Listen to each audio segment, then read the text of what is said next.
আমার আজকের ভিডিওটা ছেলে বা মেয়ে সবার জন্য।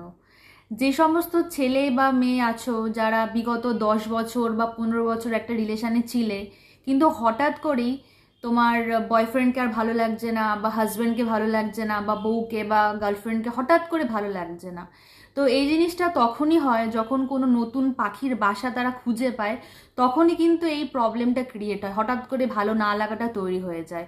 যেমন নতুন আমরা জামার প্রতি যেই কদরটা দেখাই, নতুন জামা ইউজ করতে যতটা আমাদের ভালো লাগে, জামাটা একটু পুরনো হয়ে গেলে আমাদের সেই জামাটার প্রতি অবহেলা তৈরি হয়, ভালো লাগে না। নতুন জিনিসটার থেকে একটু অবহেলা আমরা করে থাকি। তো সেই রকমই রিলেশনগুলো এখনকার দিনে সেরকম পর্যায়ে পৌঁছে গেছে।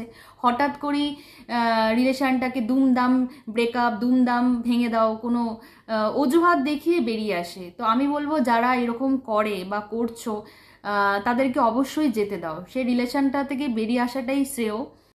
আমি কখনোই বলছি না যে সব ছেলে বা সব মেয়ে খারাপ হয়। হাতের 5টা আঙুল কিন্তু আমাদের কখনোই সমান হয় না। তবে যারা এইসব কাজগুলো করে বেড়ায়, যারা হঠাৎ করে ছেড়ে চলে যায়, মিথ্যে অপমান অপবাদ যে কোনো অজুহাত দিয়ে যারা রিলেশন থেকে বেরিয়ে যেতে চায়, আমি বলবো অবশ্যই তাদের যেতে দাও। তবে ওপরওয়ালার ওপর বিশ্বাস রাখো, সে তো আছে। আসল আজ সুদ সমেত সবটাই কিন্তু তাকে ভোগ করতে হবে, সবাইকেই ভোগ করতে হবে। যারা খারাপ কাজ করে বেড়ায়, মিথ্যে অপমান বদনাম দিয়ে যারা বেরিয়ে